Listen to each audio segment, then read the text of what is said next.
How do you make the middle of your book shine just as much as the opening and the ending? A lot of problems that writers encounter comes in the middle of the book. It's called the sagging middle, right? Where we have a great opening, we have a great ending, but in the middle, as we're writing, it doesn't seem as exciting. It doesn't seem like things are going as well as they did when you first started the book. So what we're going to talk about today is how to avoid that, how to avoid that sagging middle, how to make it just as exciting, just as interesting as the rest of your book. So join me. You have a story to tell, but you don't know where to start. Let me show you how to free your story. I teach you how to write and how to dig deep in your soul to release your story and make a difference in the world. Welcome to the Julia Monte channel. If we're just meeting, I am Julia Monte. I'm a women's fiction author, and here on Friday to give you some writing tips to help you improve your story. Most of the time what I'm doing is I'm just looking at what I'm doing, and I'm here to show you how I improve my stories, and that maybe it's a way that you can improve your stories as well, or at least get you to start thinking. So I am going to encourage you to please go to that thumbs up and give it a like so that the video does better and so that YouTube starts to move it up and more people get to view the video. So hit the like, hit the subscribe button, and all that good stuff. Okay, so let's talk about that sagging middle. What happens in the middle of the story? Why is it that a lot of times it's just not as interesting or not as exciting as the rest of the book? Well, what does the middle of the book do? The whole point of the middle of the book is to get you from the beginning to the end, correct?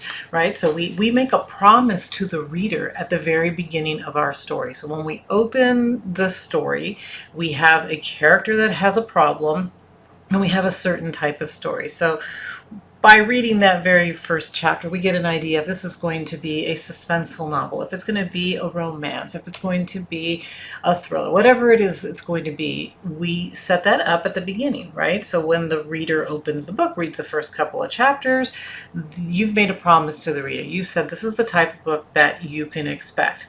And these are the kind of things that are going to happen in these type of books. When the middle of the book, or when you're having a hard time with that middle of the book, the reason that it might be dragging, it might be difficult for you to think of like, okay, what is the next scene? What else can I write?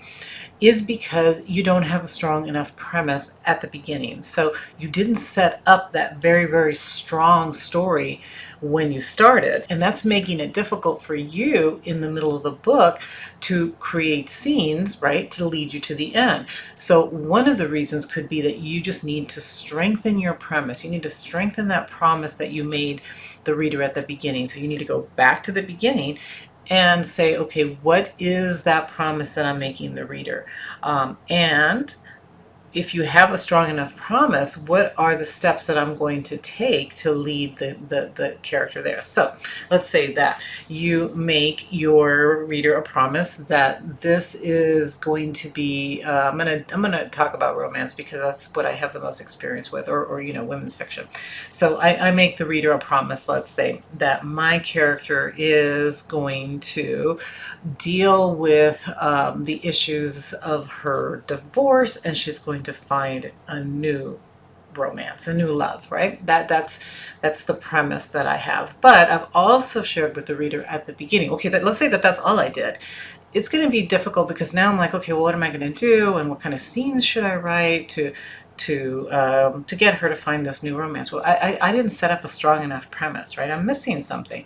So yes, she just had a divorce. She's feeling very bad. She's not happy. She's not trusting men. She's not trusting love.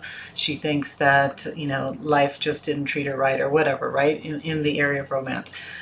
So what I need to show, though, right, is that in that beginning, in that premise, I need to strengthen that premise and say that not only did this romance go bad, that this marriage go bad, but now she has a little child, let's say, to take care of, a little 5-year-old boy, and she's not going to trust any other man, any other romance. She's done, because now her focus is going to be taking care of this child.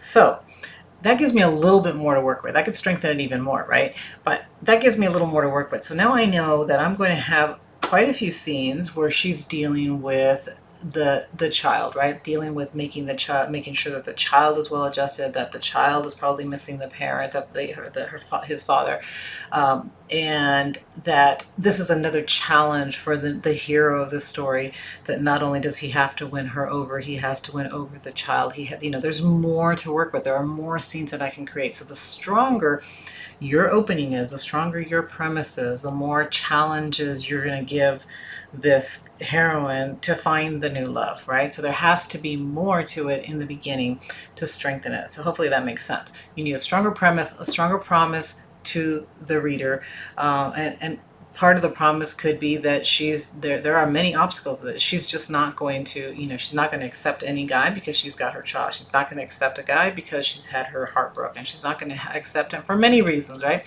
So we have a lot to work with, and that gives us a lot of conflict, a lot of challenges to create scenes to get to the end. Okay, the second problem with the middle, if we're honest, is that the middle is where we're going to do most of our work. It's a challenge, and that's why we are writers. That is where the art comes in. It's a lot of work to put all these scenes together, to make them, it's like a chain of events that are going to be happening. You're going to be creating one scene after another, after another, after another, chapter after chapter after chapter in the middle. And it's a lot of work. It's a lot of work to make these scenes work together. It's a lot of work. It's a lot of work to create them so that they are not just random scenes, that they are actually connected to each other, and that they actually are building right to a plot point, building to all the key moments that you want within the middle of your book. So because it is a lot of work, that's another reason that the middle is so difficult, because we have to make things happen here. This is where we're connecting everything. So it's really not a surprise that we have a difficult time writing the middle of the book. It is the bulk of your book. So what can we do to make it easier on ourselves? So how can we make this middle work a little bit more? There are two ways. One way is to focus on your character. Okay, so you have built this character with his or her problems, right? And you've got a goal for the character. So one of the things that we do within the middle of the book is that we develop this character. We want the reader to get to know this person a little bit more. We want the character to bond with this character a little bit more. So we need to do that character development within the middle of the book. It could be things like adding maybe some backstory of telling us what happened. How did she get to this point? How did she get to the divorce? What are things that happened before? And you don't want to have to go, you can, but you don't have to go into a long backstory. But there are scenes that you can create that show us some of the things that happened prior to when this novel started, right? That help us to understand the character of the hero, the heroine, and help us to understand the choices that this character has made that has led to this character being here at this moment in time. And through these scenes in the middle, the character is going to be making choices too. So not only do we want to look at like backstory, what happened and who this character was, but what is happening now, and what choices is this character making based on who she is today, based on the past, right? So we make current choices based on things that happened to us prior to today, and you want to show that the character has to work, right? So when they're making these choices, it's hard work to decide what to do.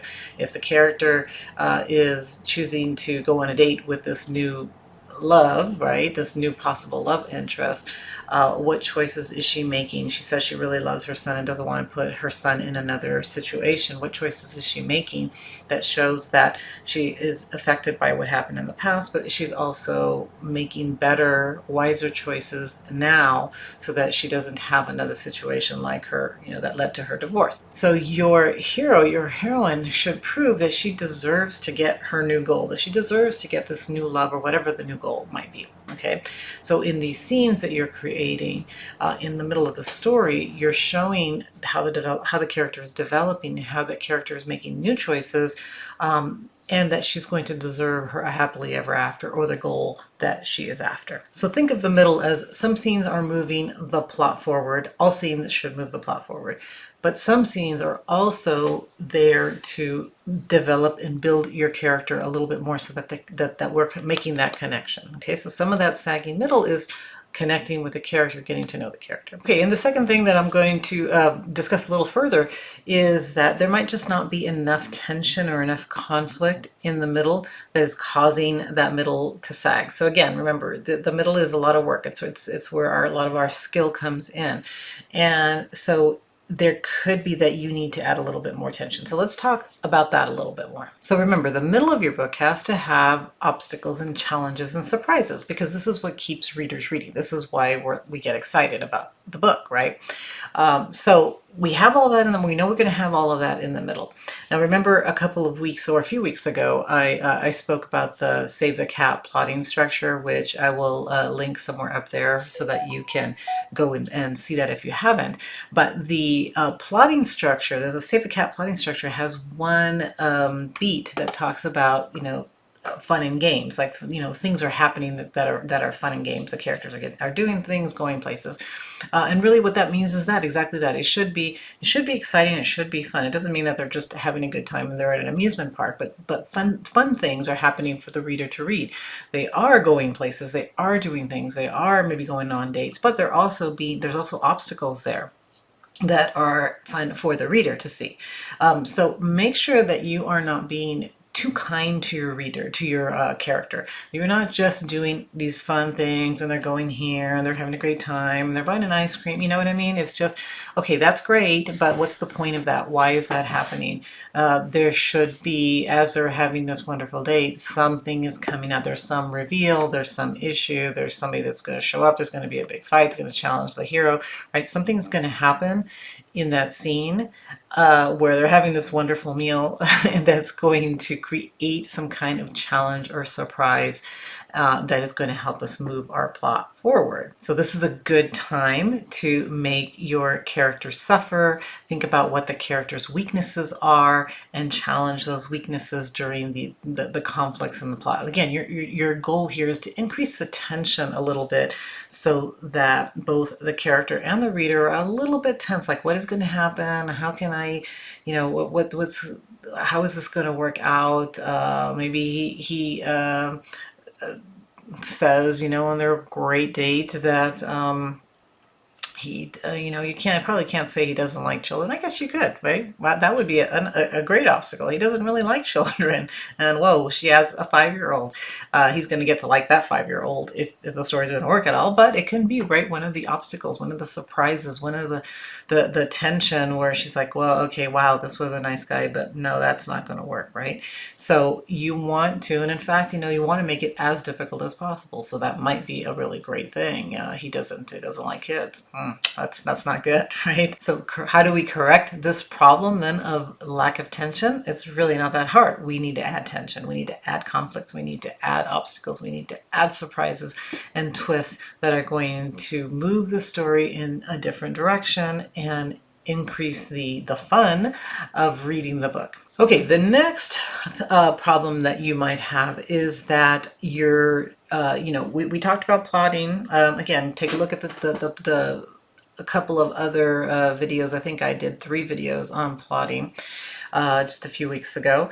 Take a look at those, but they will all say the same thing, that the story is leading to this climactic scene, right? So you're writing to this climax where things are going to turn around. And then the second half of the book changes based on what happened in that scene. So if you don't have a strong climactic moment where everything is going to change, where the hero, it's going to, turn around and spin in a different direction, and now life is not going to be the same for your character, then you need to go back and make sure that you have that moment. That should happen somewhere in the middle of your book. Because if you don't have that, if your entire middle of your book is just random things that are happening, it's definitely going to sag, right? You're definitely going to have that sagging middle that you're like, oh, wow, I don't know why the middle is so hard to write and why it's so, it's just not as interesting.